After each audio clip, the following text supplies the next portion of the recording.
걸려 넘어지는 자와 넘어지지 않는 자.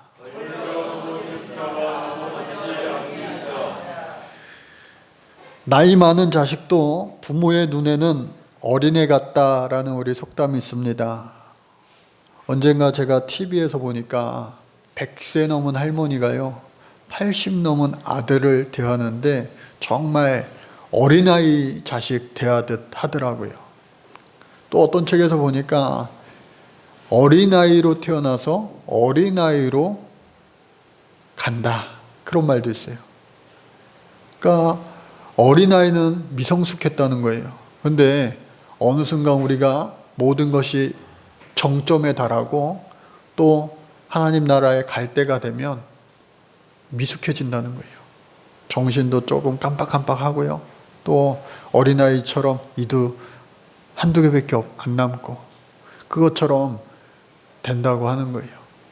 그런데 이것이 슬퍼할 것이 아니라 하나님의 사람의 만든 이치구나, 그렇게 받아들이면서 살아가면 되는 거예요.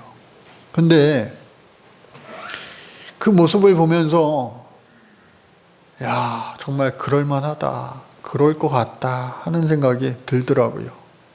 100세 된 어머니와 80세 된 아들, 그 옛날 한 7, 80년 전으로 돌아가서 그렇게 오손도손 정답게 지내는 모습을 보니까 공감도 되고 또 흐뭇하시겠구나. 여러분들도 건강하게 장수할 수 있는 축복이 있기를 간절히 바랍니다. 그런데 언젠가부터 우리나라에도 고령화 시대가 시작되면서 65세가 넘어도요, 더 이상 노인 취급을 하지도 않고 받지도 못합니다. 그러니까 65세 회사 정년 퇴직하고 나서도요, 경로당 가시는 분들이 거의 없어요. 왜? 경로당 가면요, 막내가 되니까, 애취급 당하니까 안 가시더라고요. 그러니까 한 70은 훨씬 넘어야 그제서야 한번 가볼까 하시는 것 같아요.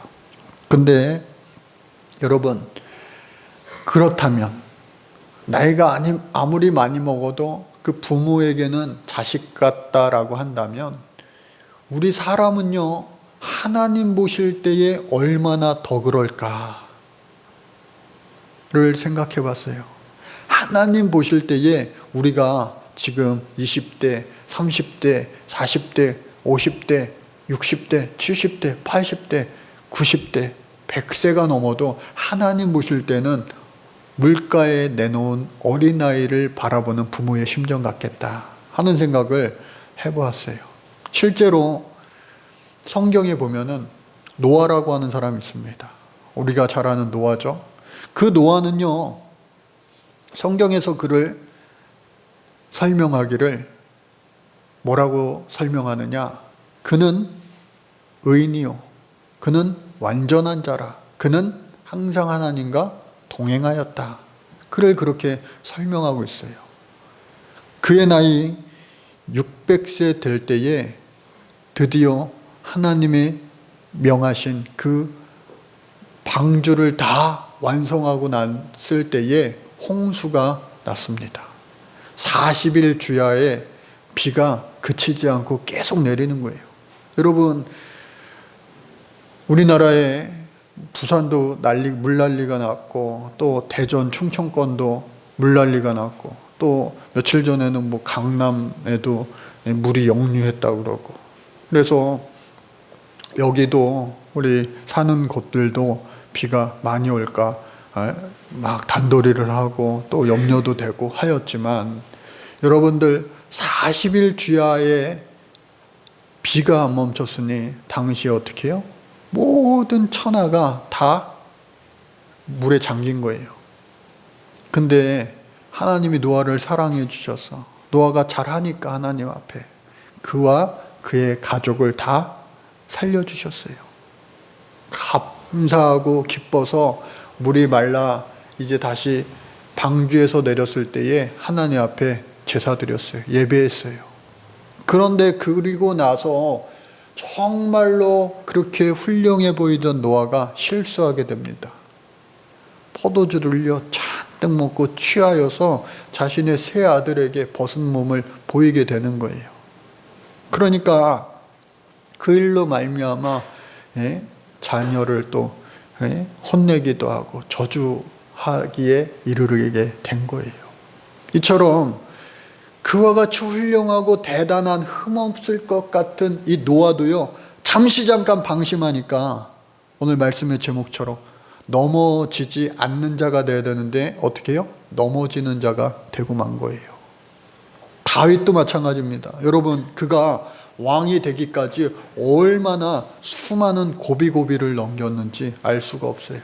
얼마나 많은 시련 앞에, 고난 앞에, 또 하나님의 시험, 인내, 테스트를 거치면서 모든 것을 다 이기고 나서 드디어 왕이 되었어요. 그런데 정작 왕이 되고 나서 잘 할 줄만 알았는데 밧세바로 인하여 넘어지고 말았어요. 그러니까 이 노아 같은 사람도 또 이 다윗 같은 사람도 넘어지는데 저와 여러분들은 얼마나 잘 넘어질 수 있는 존재겠어요. 그런데 신약 성경의 인물들을 보면 야고보, 바울, 베드로, 요한, 수많은 하나님의 사람들이 넘어짐이 없었어요. 왜? 성령 충만함을 받고 그것을 계속해서 유지하니까 성령 받은 이후에 하여튼 실수한 것이 기록되어 있지 않았어요. 성령 받기 전에는 예수님을 3년 잘 따라다녔던 모든 제자들도 다 예수님 떠났지만 성령 충만함 받고 나서는 안 그랬다라고 하는 거예요. 그러니까 오늘 베드로 전서 2장의 말씀인데 지난 시간 말씀 제목이 뭐예요? 1부 때도 물어보니까 한 명도 없더니 2부 때에도 또 없어요. 제가 사실은 어저께 이 질문을 하고 맞추시는 분들한테 이 문화상품권을 한 장씩 드리려고 준비를 해놨다가 내려오는데 깜빡하고 안 갖고 왔어요. 근데 1부 예배 끝나고 나니까 2부 예배 때도 이게 필요가 없겠다. 지난주 말씀 제목은요, 마음으로 뜨겁게 사랑하라. 한번 따라해볼까요? 마음으로 뜨겁게 사랑하라. 형제를 사랑하기에 거짓없이 마음으로 뜨겁게 사랑하라는 그 1장 22절의 말씀을 가지고 그렇게 말씀을 나눴어요. 오늘 말씀도 이어지는 것이 뭐냐? 사랑하라는 말씀이에요. 여러 군데에 흩어져 있는, 고국을 떠나서 여러 군데 흩어져 있어서 신앙생활하고 있는 그 그리스도인들에게, 예수 믿는 사람들에게 지금 나는, 베드로는 로마에 있는데 이 네로 황제가 집권을 하고 이 사람이 날이 갈수록 예수 믿는 사람들을 막 못살게 구는 것이 로마 제국에 점차 퍼져나갈 것을 감지하고 이 편지를 썼단 말이죠.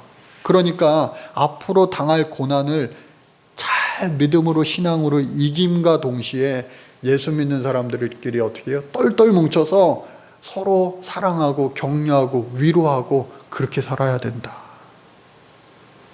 그래서 오늘 말씀도 마찬가지예요. 여러분, 그런데 곳간에서 인심나고 또 여유가 있을 때에 남을 이렇게 돌아볼 수 있는 그 마음이 생기고 행하게 되는 것이지, 내 코가 석자인데 내가 힘든데 정말로 이게 마음의 여유가 없기가 쉬워요. 피난길에 뭐 누구 도와줄 수 있나요? 양보할 수 있나요? 그렇지 못하잖아요. 그러니까 오늘 2장 말씀 시작하니까 그러므로 모든 악독과 모든 기만과 외식과 시기와 모든 비방하는 말을 버려라. 비록 힘들고 어려운 상황이지만 이러한 모든 안 좋은 것들을 과감하게 벗어버려라. 그리고 갓난아기들 같이 신령한 젖을 사모하라. 하나님의 말씀, 이 말씀이 정말로 우리의 현실 가운데는 잘 안 와닿을 만큼 우리의 현실이 어렵고 힘들, 그리고 하나님의 말씀이 정말로 너무 나의 생활 가운데 동떨어진 것 같은 그러한 순간이 있다 할지라도 그럼에도 불구하고 갓난아이가 신령한 젖을 사모하는 것처럼 하나님의 말씀을 사모하고 하나님의 뜻에 순종해 봐라. 그리고 3절 말씀에 보니까요, 너희가 주의 인자하심을 맛보았으면 그리하라. 여러분, 주의 인자하심을 맛보았으면 그리하라. 여기 주의 인자하심이 과연 뭘까? 제가 여러 가지 자료들을 찾아봤어요. 인자하다라고 하는 뜻은 먼저 어질인자에 사랑할 자자를 사용합니다. 그래서 인자하다라고 하는 뜻은 마음이 어질고 자애롭다라고 하는 뜻이에요. 근데 이 말을 다른 성경 버전을 한번 찾아봤어요. NIV 버전을 찾아보니까 The road is good 그렇게 되어 있습니다. 주님은 좋으시다. 주님은 선하시다. 그렇게 해석을 했고요. 또 피터슨이 쓴 메시지 성경을 보니까 주의 인자하심을 맛보았으니 그것을 하나님을 맛보았으니 그렇게 표현했습니다. 즉 주의 인자하심을 그냥 하나님이라고 표현했어요. 하나님은 사랑이시라. 그 말씀을 의지한 것 같아요. 현대인의 성경을 보니까요, 주님의 사랑, 주님의 사랑이라고 해석을 했습니다. 이처럼 주의 인자하심은요, 하나님이에요. 그리고 하나님은 선하신 분, 하나님은 사랑. 그것을 맛본 사람은, 즉 하나님을 경험한 사람들, 제가 볼 때 여기 계신 분들은 다 하나님을 다 경험한 줄로 믿습니다.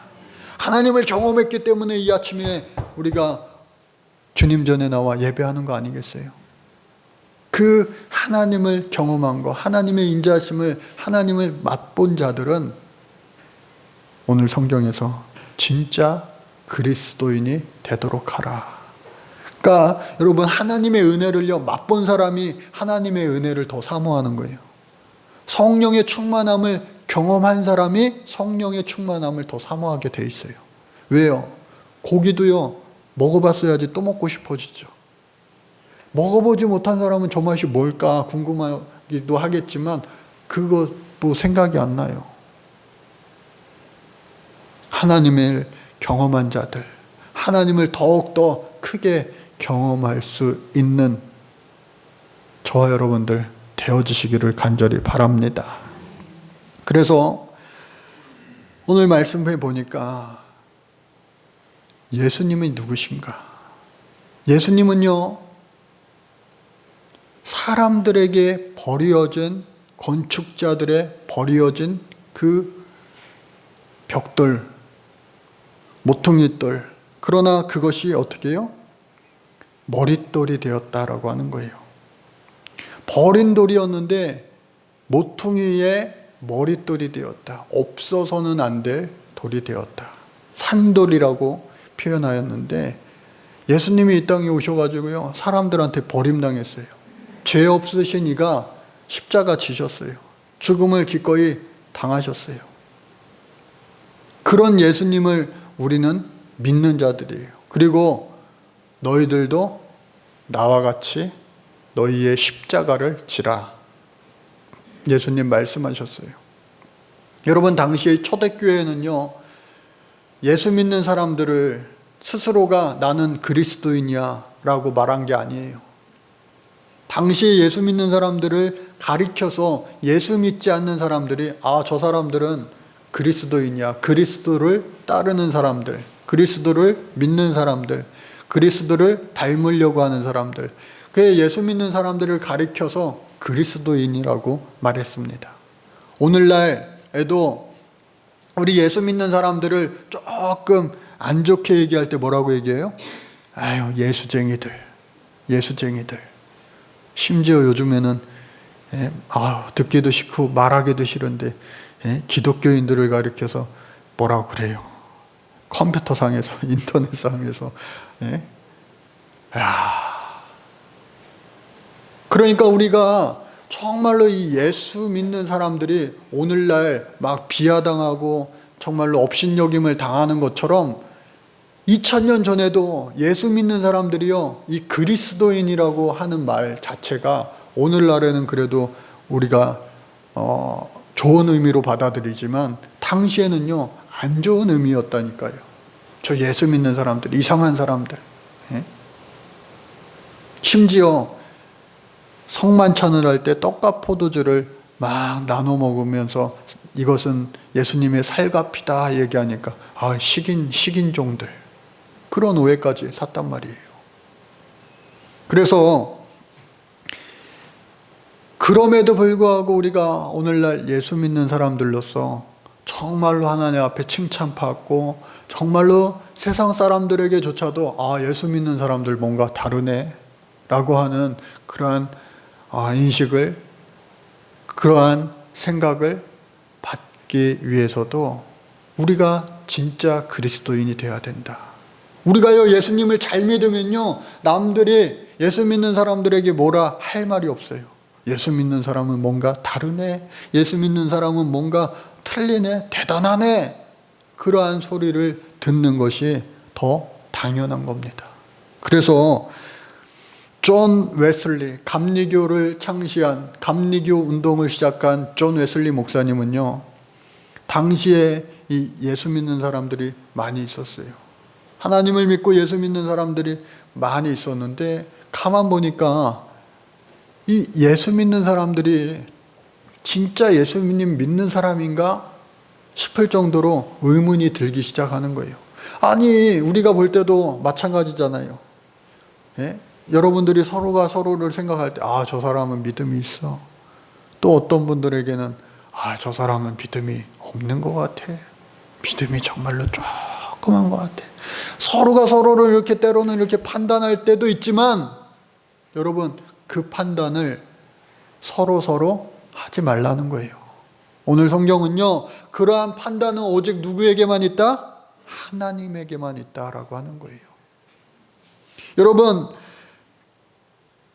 부딪히는 돌과 걸려 넘어지게 하는 바위가 되었다. 그들이 말씀을 순종하지 아니함으로 넘어지나니 이는 그들을 이렇게 정하신 것이라.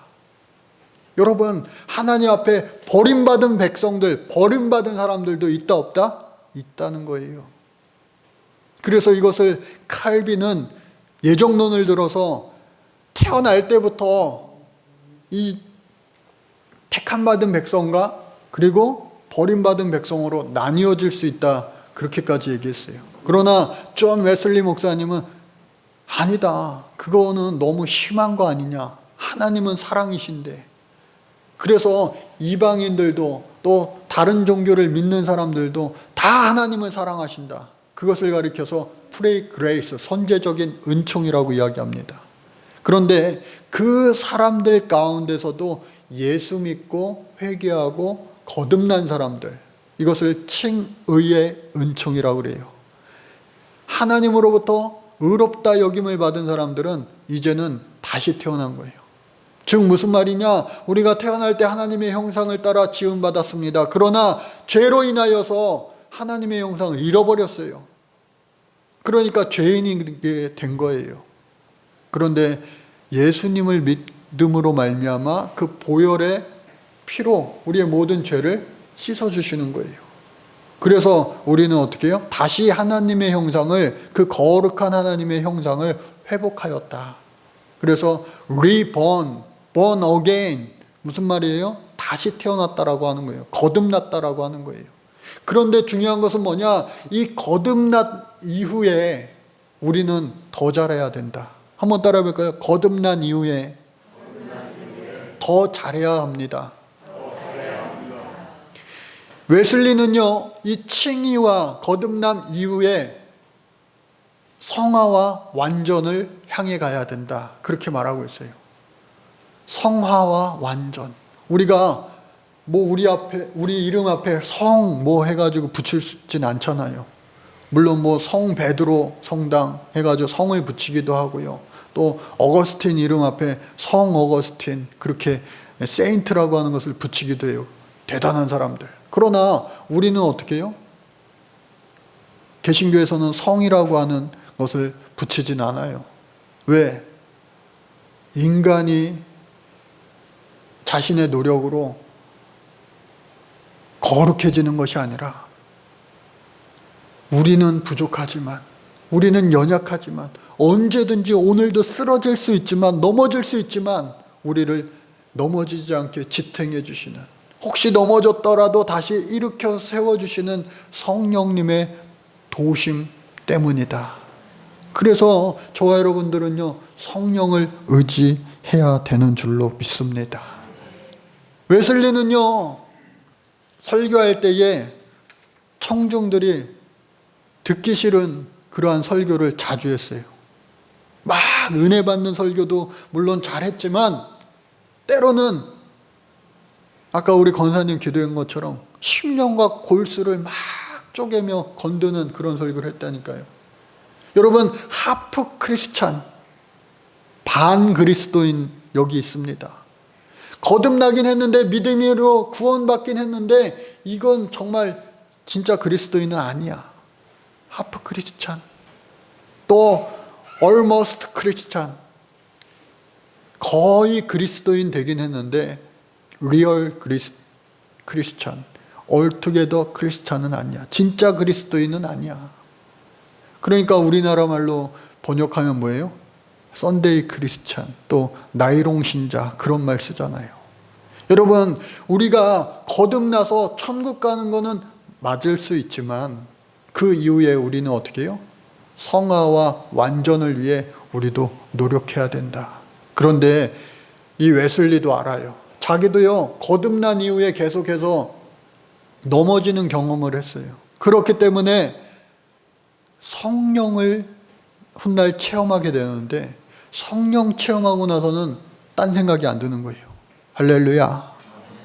그래서 성령 받고 난 다음에는요, 이 웨슬리가 하루에 5번씩 하나님 앞에 기도합니다. 그리고 기록해요. 나의 성령의 충만함이 지금 100%다. 80%다. 50%다. 큰일 났네. 30%다. 큰일 났다. 없어지겠다. 하면서 매일 시간을 정해서 자신의 성령의 충만함을 체크하고 기록하고 이거를 일기로 남긴 거예요. 오늘날 저와 여러분들도 마찬가지입니다. 제가 여러분 최근에 계속해서 몇 번 자주 이야기하는 게 뭐예요? 아침에 눈 뜨면 기도하십시오. 여러분들 가운데 아마 식사할 때에 기도 안 하시는 분은 없을 거예요. 저도 고등학교 때 학교 친구들이랑 밥을 먹잖아요. 그때는 급식이 아니었어요. 도시락이었어요. 점심시간에 밥을 먹어본 적이 거의 없어요. 한 2교시 끝나면 거의 밥을 오픈해 다 먹게 되는데, 그때에 교회 안 다니는 친구들이랑 같이 시작하려면요, 눈 감고요, 이게 내 도시락이니까 손에 있잖아요. 하나님 감사합니다. 잘 먹겠습니다. 예수님의 이름으로 기도합니다. 애들이랑 똑같이 시작합니다. 그러니까 이 모든 분들이 아마 식사 기도는 다 하실 거예요. 식사 기도는. 그것처럼 아침에 눈 뜰 때, 또 잠들기 전에 눈 감을 때 기도하는 습관을, 거룩한 습관을 여러분들 가져보시기 바랍니다. 그럼 최소한 하루에 우리가 5번씩 기도할 수 있는 거예요. 이것이 형식적으로 그냥 하는 것이 아니라 정말로 아침 저녁에 진지하게 3분이든 5분이든 그렇게 기도해 볼 수 있기를, 시작할 수 있기를 간절히 바랍니다. 그래서 성령이 충만하면요, 거침이 없는 거예요. 부딪히는 게 없는 거예요. 그래서 진짜 그리스도인, 이 웨슬리도 성령을 체험한 이후에 진짜 그리스도인이 되었다. 그는 그렇게 고백하는 겁니다. 그래서 진짜 그리스도인은 뭘까? 성령을 따라가는 사람들이다. 거룩한 영, 하나님 앞에 순종하는 사람이다. 저는 저 나름대로 이렇게 정의를 내려봤어요. 그래서 그러한 진짜 그리스도인이 되기 위해서는 오늘 성경은, 베드로는 3가지 이야기를 합니다. 첫 번째가 영혼을 거슬려 싸우는 육체의 정욕을 제어하라. 여러분, 이 정욕을 제어하는 것도 내가 하려고 하면 어느 순간 넘어져요. 그러나 성령의 도우심을 받아서 이길 수 있기를 주의 이름으로 간절히 축복합니다. 국악인들에게는 노벨 평화상이라고 불리는 그러한 상이 있는데 우리나라 방일령 국악인상이 그겁니다. 그런데 1년에 한 명씩 수상자를 뽑는데 작년에 이 상을 받은 분이 국악인 신영희 선생님이세요. 봉사단에서 같이 이제 모임을 봉사를 하다 보니까 1년에 한두 차례씩 이렇게 보게 되는데 지지난주인가요? 한번 만났어요. 식사를 하고 몇몇 분들이 신영희 선생님 집이 이 옆에 오금동 아파트더라고요. 가서 커피 한잔 하고 가재요. 그래서 제 차로 같이 갔습니다. 그런데 제 차를 타자마자 그 신영희 선생님이 저한테 하는 말이 뭐냐? 그분은 아직 예수 믿는 분은 아니에요. 예수 믿었으면 좋겠어가지고 제가 기도하는데 여러분들도 기도하시기 바랍니다. 그래서 그분이 저한테 그래요.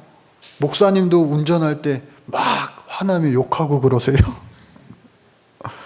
그래서 제가 아니 타자마자 무방비 상태에서 그렇게 질문하시니까 바로 대답을 했어요. 아니요. 1년에 한두 번 할까 말까요. 전혀 안 하지는 않지만 막 그렇게 순간순간 정말로 위험한 어처구니 없는 상황을 만나게 되면 저도 모르게 뭐 심한 욕은 아니지만 제가 그렇게 대답했더니 아이 그럼요 목사님은 안 그렇게 생겼어요. 목사님은 안 그러실 것 같아요. 그렇게 이야기를 막 하시더라고요. 근데 여러분 우리가 정말로 살아가면서 이 순간순간 자기도 모르게 육체의 정욕을 제어하지 못하는 때를 만나게 돼요. 그러나 그때에 어떻게 해요? 거룩한 습관에 훈련이 되어 있는 사람은요 능히 이기게 되는 줄로 믿습니다. 그것이 바로 성령에 길들여진 사람이에요.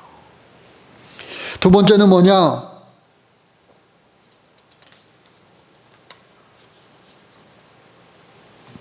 뭇사람을 공경하며 형제를 사랑하며 하나님을 두려워하며 왕을 존대하라. 그 말씀이 있는데 당시 이 로마 황제는요, 로마 제국은요, 유대 그리스도인들에게 그야말로 악의 축이었어요.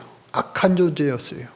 왜? 예수 믿는 사람들 잡아다가 다 죽이고 못 살게 굴고 하니까 얼마나 많은 그리스도인들이 죽었는지 모릅니다. 콜로세움에서 사자밥이 되고요. 또 요한은 끓는 가마에 요한을 넣었어요. 사도 요한을. 근데 거기서 튕겨져 나갔대잖아요. 하나님이 살려주신 거죠.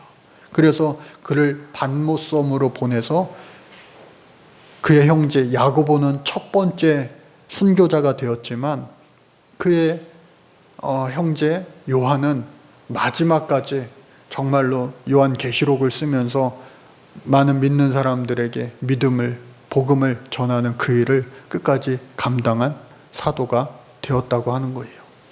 그래서 얼마나 많은 그러한 끔찍한 일이 로마에서 있었는지 모르는데 그럼에도 불구하고 그 모든 정부나 제도나 말도 안 되는 그 핍박의 법들 그것들을 비방하지 말고 싸우지 말고 그 사람들을 사랑으로 대해라. 여러분 이게 가능하냐고요? 가능하냐고요? 조금만 마음에 뒤틀려도 막 화가 나고 분노가 치밀고 그럴 때도 있잖아요. 예? 그럼에도 불구하고 우리 예수 믿는 사람들은 어떻게 해요? 최대한 협조하고 협력하라는 거예요. 여러분 요즘 정권이 여러분들 정치 세계에 따라서 여러 가지 이야기가 있을 수 있지만 정권이 바뀌잖아요. 요즘에는 바뀌고 할 때마다 그냥 찬성했다 반대했다 찬성했다 반대했다 그것이 아니라 최대한 협조하면서 모든 심판은 하나님께서 하신다라고 하는 그러한 뜻이에요. 그래서 이것을 이렇게 보면서 어떻게 이거에 정리가 될 수 있을까? 마태복음 5장 38절 이후의 말씀을 이렇게 보니까 눈은 눈으로 이는 이로 갚으라 하였다는 것을 너희가 들었으나 나는 너희에게 이르노니 악한 자를 대적하지 말라. 누구든지 내 오른편 뺨을 치거든 왼편도 돌려대며 또 너를 고발하여 속옷을 가지고자 하는 자에게도 겉옷까지 가지게 하며 또 누구든지 너로 억지로 오리를 가게 하거든 그 사람과 심리를 동행하고 내게 구하는 자에게 주며 내게 꾸고자 하는 자에게 거절하지 말라. 또 이웃을 사랑하고 내 원수를 미워하라 하였다는 것을 너희가 들었으나 나는 너희에게 이르노니 너희 원수를 사랑하며 너희를 박해하는 자를 위하여 기도하라. 이거 예수님이 하신 말씀이잖아요. 어떻게 우리가 이렇게 할 수가 있겠냐고요. 그러나 성령이 충만하면요, 순간순간 나도 모르게 이렇게 할 수가 있다는 거예요.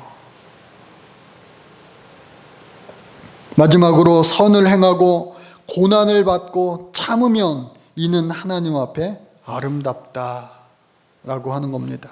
특별히 신앙생활하면서 여러분들 양보하고 희생하는 주인공 되시기 바랍니다. 교회와 가정이 얼마나 소중한 공동체입니까? 이 안에서 예수님 사랑이요 더욱더 앞으로 더욱 많아질 수 있기를 주의 이름으로 축복합니다. 로마서 12장 18절 이후의 말씀 보니까 할 수 있거든 너희로서는 모든 사람들과 더불어 화목하라. 내 사랑하는 자들아 너희가 친히 원수를 갚지 말고 하나님의 진노하심에 맡기라.